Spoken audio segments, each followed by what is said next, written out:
உலகெல்லாம் உணர்ந்து ஓதற்கரியவன் நிலவலாவிய நீர்மலி வேணியன் அலையின் ஜோதியன் அம்பலத்தாடுவன் மலர் சிலம்படி வணங்கி யோகி ராம் சுரத்குமார் யோகி ராம் சுரத்குமார் யோகி ராம் சுரத்குமார் ஜெயகுருதாயா என்ற கலியுக நாமத்தை சொல்லி ஓம் அண்ணாமலை வாசாய வித்மகே வைகுண்ட ரூபாய தீமகி தன்னோ யோகி ராம் சுரத்குமார் பிரச்சோதயார் என்ற சக்தி மிகு காயத்ரி மந்திரத்தை சொல்லி இன்றைய சத்சங்கத்தை தொடங்கும்.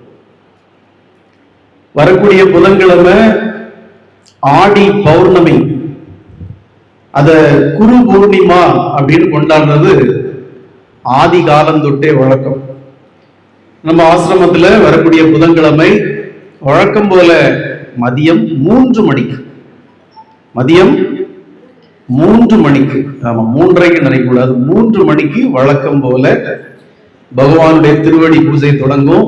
அதுக்கப்புறம் பல நிகழ்ச்சிகள் இருக்கு, சத்சங்கம் இருக்கு, எல்லாம் முடிச்சு இரவுல சிறப்பு அருட்பிரசாதங்கள்லாம் இருக்கு. அதனால புதன்கிழமை குரு பூர்ணிமா விழா இருப்பதாலே இன்னைக்கு நாம சத்சங்கத்தை சிம்பிளா முடிச்சிருவோம், 10 நிமிஷம். குரு பூர்ணிமா அன்னைக்கு யாராவது ஒரு குருவை பற்றி பேசினா நல்லா இருக்குமே அப்படின்னு 2-3 பெரிய பேச்சாளர்களை கூப்பிட்டு கேட்டேன், நீங்க குரு பூர்ணிமாவுக்கு ஒரு உரையாற்ற முடியுமா அப்படின்னு. அவங்கெல்லாம் ஐயோ சாமி நமக்கு ஆகாது, உங்களை தவிர வேற யாரு சிறப்பா குருவை பத்தி பேச முடியும், நீங்களே பேசுறீங்க அதான் நல்லது, நாங்க பேசினா உங்களுக்கு சரிப்பட்டு வராது, உங்களுக்கு பிடிக்காது அப்படின்ட்டாங்க. சரி நாமளே ஏதோ பகவான் சொல்றத பேசுவோம் அப்படின்னு முடிவு. இந்த யோகி ராம் சுரத்குமார் நாம பிரச்சார குடி கடந்த 4 ஆண்டுகளுக்கு மேலாக பகவான் யோகி ராம் சுரத்குமாருடைய புனித நாமத்தை தொடர்ந்து பிரச்சாரம் செய்து வருகிறார். பகவான் யோகி ராம் சுரத்குமார் சொன்னார், இந்த பிச்சைக்காரரின் நாமத்தை வடதுருவம் தொட்டு தென் துருவம், கீழ்துருவம் தொட்டு மேல் துருவம் வரைக்கும் கொண்டு செல் என்றார்.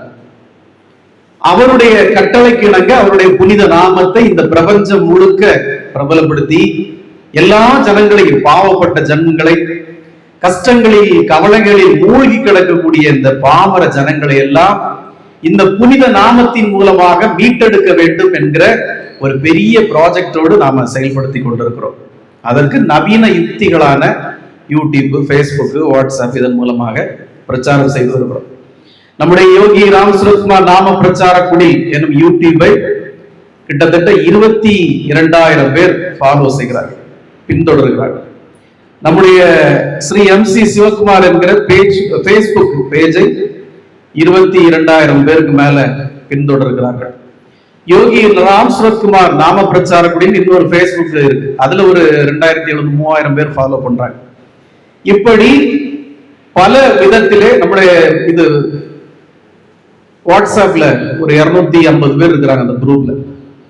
தொடர்ந்து நாம பகவான் யோகி ராம் சுரத்குமாருடைய மகிமைகளை, அவருடைய நாமத்தின் மகத்துவத்தை நாம பிரச்சாரப்பட்டு கொண்டிருக்கோம். இதன் மூலமாக பகவான் யோகி ராம் சுரத்குமாருடைய அன்பு கட்டளையை நாம் ஏற்று அதன் வழி நடந்து கொண்டிருக்கிறோம். அப்ப இந்த 4-5 ஆண்டுகளாக நாமத்தின் மகிமை பத்தியே சொல்லிட்டு இருக்கிறோமே. இந்த ஆசிரமத்துல வேற எதையும் நம்ம ரொம்ப பேசுறது இல்லை, உங்களுக்கே தெரியும். பகவத்கீதைன்னு ஒன்று படிச்சுட்டு இருந்தோம், தொடர்ந்து அந்த அம்மாவுக்கு வர முடியாதனால அடுத்த குரு பூர்ணிமா இருந்து வேற நம்ம ஒரு ஆப்ஷன் பார்த்து நம்ம பகவத்கீதையை தொடரும். ஏற்கனவே நம்ம சொல்லிருந்த மாதிரி பாகவதம் வகுப்புக்கு ஏற்பாடு பண்ணிட்டு இருக்கிறோம், அது விரைவில் தொடங்கும். அப்ப நாம இந்த நாமத்தின் மகிமை பத்தியே சொல்லிட்டு இருக்கிறோமே. சொன்ன பிறகும் இங்க இருக்கிற எத்தனை பேருக்கு அந்த நாமத்தின் மகிமை, இந்த நாமத்தின் மீதான நம்பிக்கை எத்தனை பேருக்கு இருக்கும் அப்படின்னா ரொம்ப குறைவுதான், ரொம்ப குறைவு.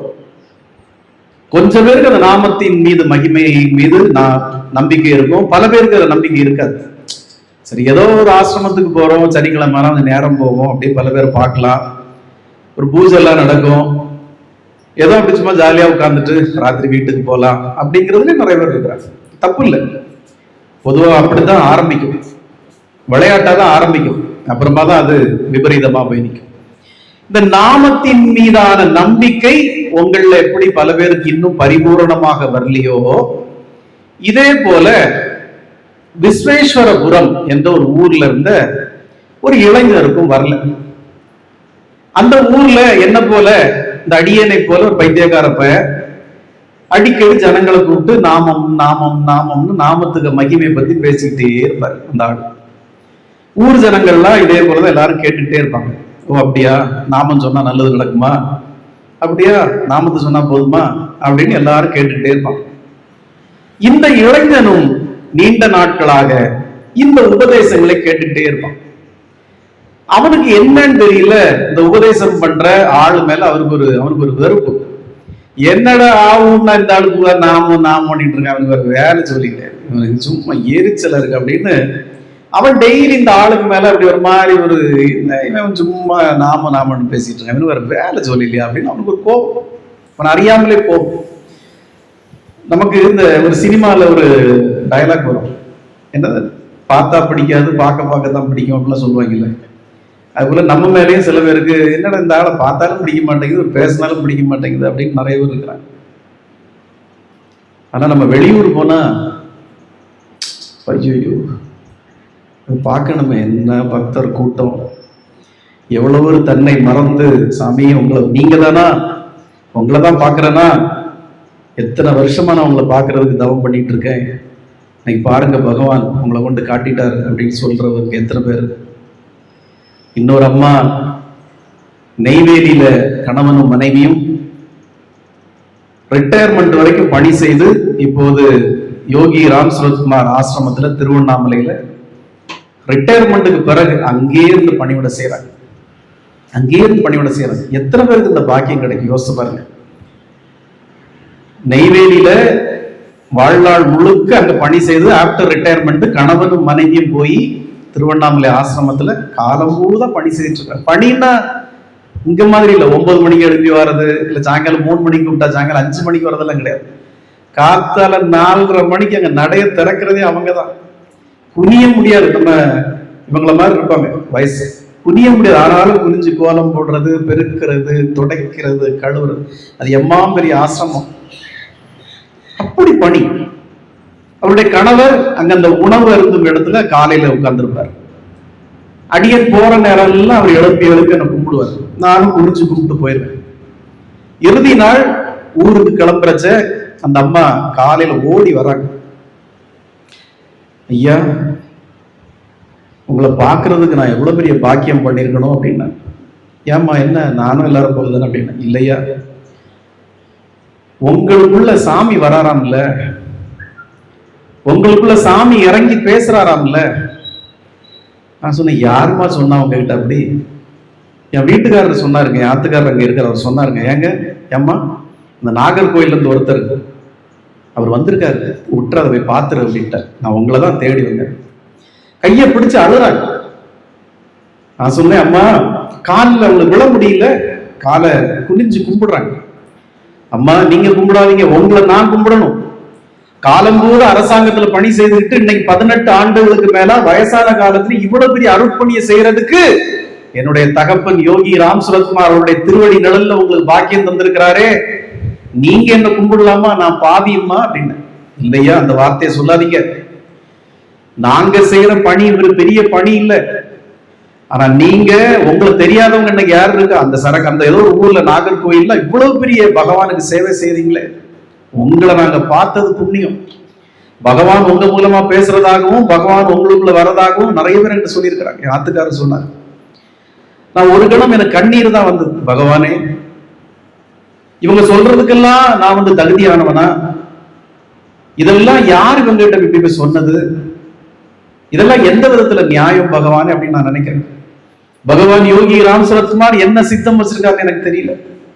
ஒருவேளை நாளாக இன்னும் இன்னும் நம்மை வேறொரு பயணத்திற்கு ஏற்பாடு செய்து நம்மை வேறொரு வழியில் அவர் நடத்தலாம். இதை போல பல சம்பவங்கள். பகவான் யோகி ராம் சுரத்குமாருடைய நாமத்தை நாம் ஏன் பரப்ப வேண்டும் அப்படின்னா, இந்த பையனுக்கு பெரிய சந்தேகம், இந்த ஆளுக்கு மேல அவங்க ஒரு வெறுப்பு. ஒரு சும்மா நாமம் அப்படின்னு சொல்லிட்டு இருக்காருன்னு இன்னைக்கு விடக்கூடாது இந்த ஆள் அப்படின்னு ஒரு நாள் அந்த ஆள்கிட்ட போய், யோ வாயா, அவர் ரொம்ப ஷாக் ஆயிடு, என்னது வாயாவா அப்படின்னு. வாயா, என்ன நாமம் இதோ நாமத்தை சொன்னா எல்லாம் கிடைக்கும், நாமத்தை சொன்னா போதும் சொல்லிக்கிட்டே இருக்க, நாமத்தை சொன்னா என்ன வேணாலும் கிடைக்குமாயா? தம்பி, இது நான் சொல்லல, ஆஞ்சநேயர் சொல்லியிருக்கிறாரு, நாரதர் சொல்லியிருக்கிறாரு, பிரகலாதன் சொல்லியிருக்கிறாரு, இன்னும் எத்தனையோ கோடி மகான்கள் சொல்லியிருக்கிறாங்கப்பா, இறை நாமத்தை ஜெபிப்பதன் மூலமாக எல்லா சகல ஐஸ்வர்யங்களையும் சகல செல்வங்களையும் பெற முடியும்னு நான் சொல்லலப்பா, எல்லாரும் சொன்னதுதான் நான் சொன்னேன். யோ, இந்த பேச்ச நான் என்ன பேசுறேன்? நீ சொன்னியா இல்லையா? ஆமா, நானும் சொன்னேன். கிடைக்குமா? கிடைக்கும். எல்லாம் கிடைக்கிறது படியா, சோறு கிடைக்குமாயா? கிடைக்கும்பா. எல்லாம் கிடைக்கிறப்ப சோறு கிடைக்காதா? சோறு கிடைக்கும்பா.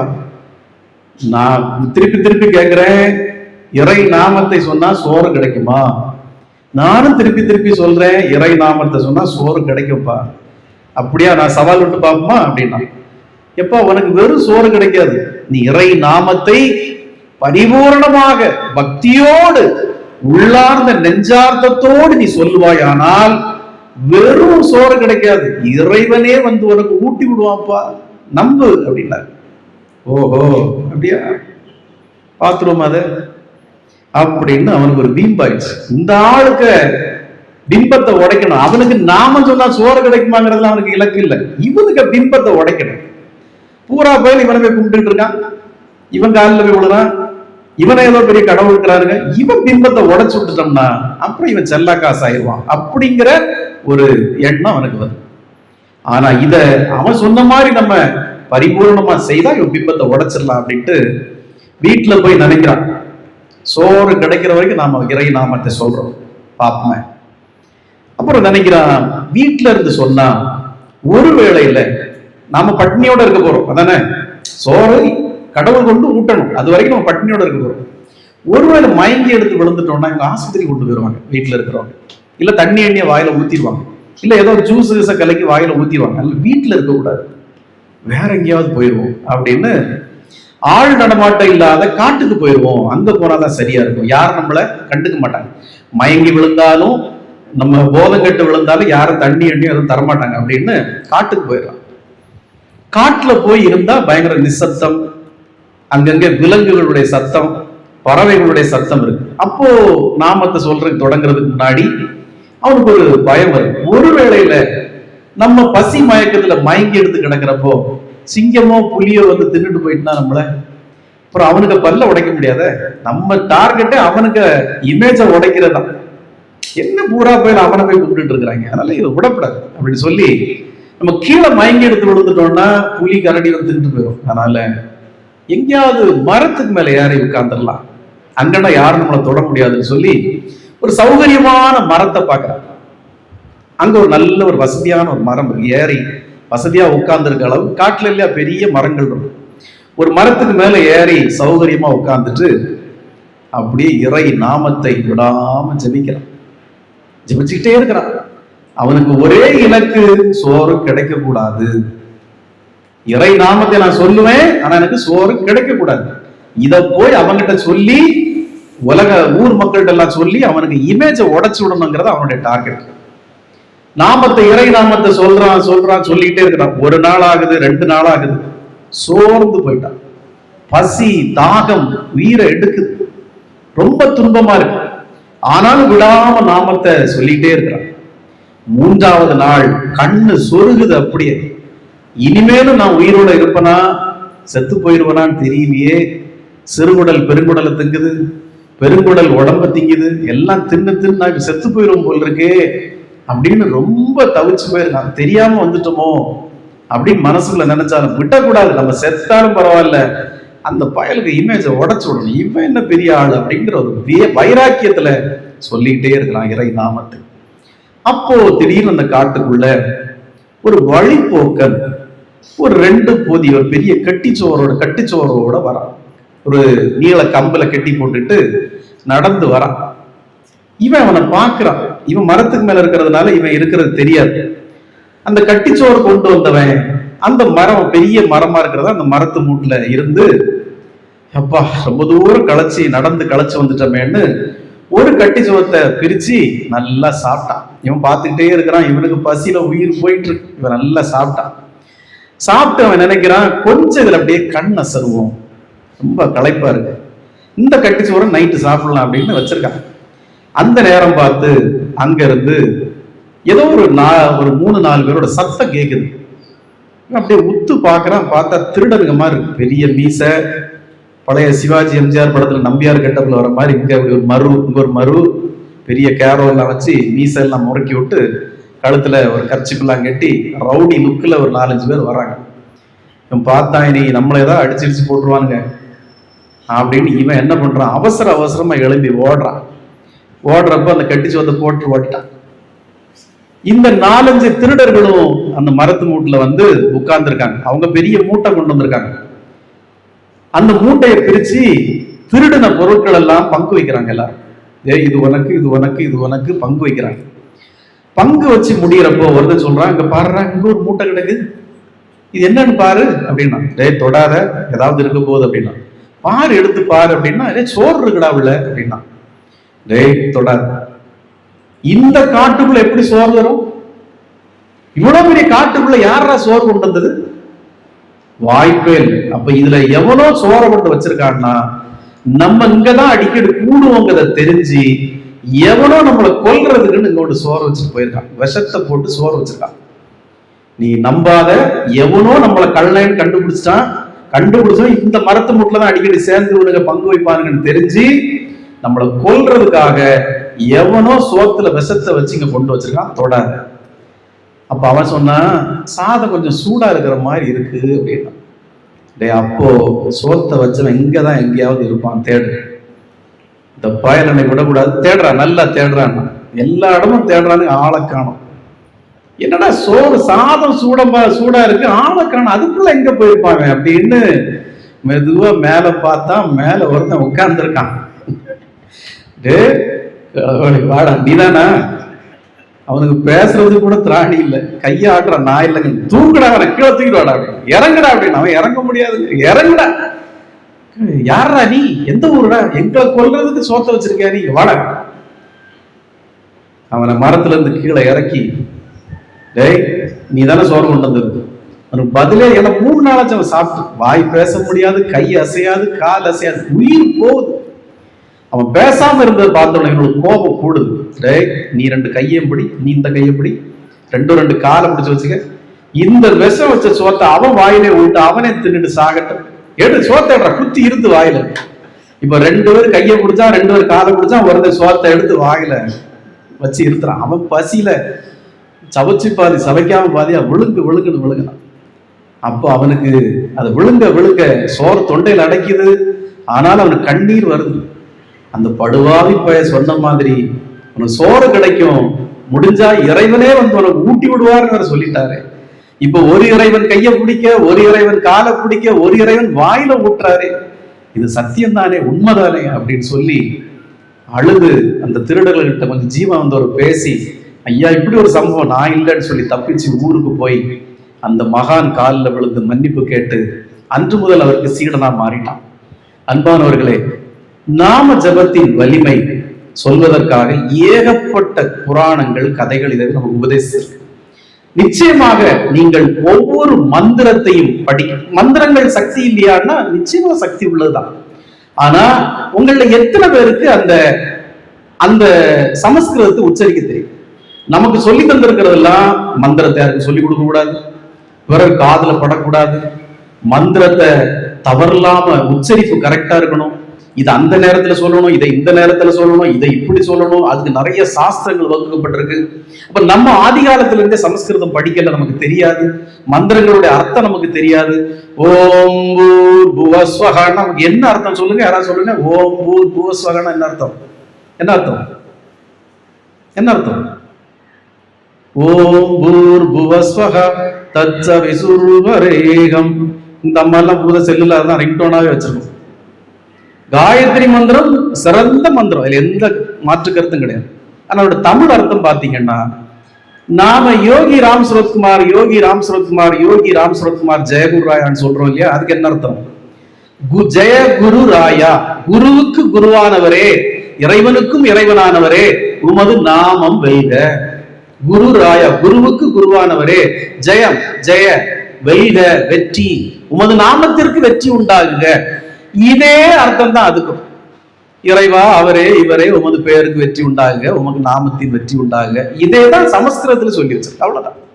இங்க தமிழ் அர்த்தம் கூகுள்ல போய் போட்டீங்கன்னா இறை நாமத்திற்கு மகிமை உண்டாவதாக, இறை நாமம் வெல்வதாக, உமக்கே புகழ் உண்டாவதாக, அவ்வளவுதான். அத தமிழ்ல நம்ம இவ்வளவு பெரிய மந்திரத்தை சொல்ல முடியாதனால பகவான் சொன்னார், நீ என் இறை நாமத்தை மட்டும் மந்திரம் எல்லாம் சொல்றது உங்களுக்கு கஷ்டம் வராது. வேதம் படிக்கலையா கவலன், புராணம் படிக்கலையா கவலன், இறைவனுடைய நாமத்தை மட்டுமே சொல்லிட்டு இருந்தார். ஆகவே பகவானுடைய உத்தரவை ஏற்று நாம் இறை நாமத்தை ஜெபிக்க வேண்டும். இந்த கதை உண்மையா பொய்யா அப்படிலாம் எனக்கு தெரியாது. ஆனா விசுவாசபுரத்துல இருந்து ஒருத்தருக்கு நடந்ததா ஒரு ஆர்டிக்கிள்ல இது எழுதியிருக்கு. இது சில ஆண்டுகளுக்கு முன்னால் நடந்ததா எழுதியிருக்கு. சரி, இது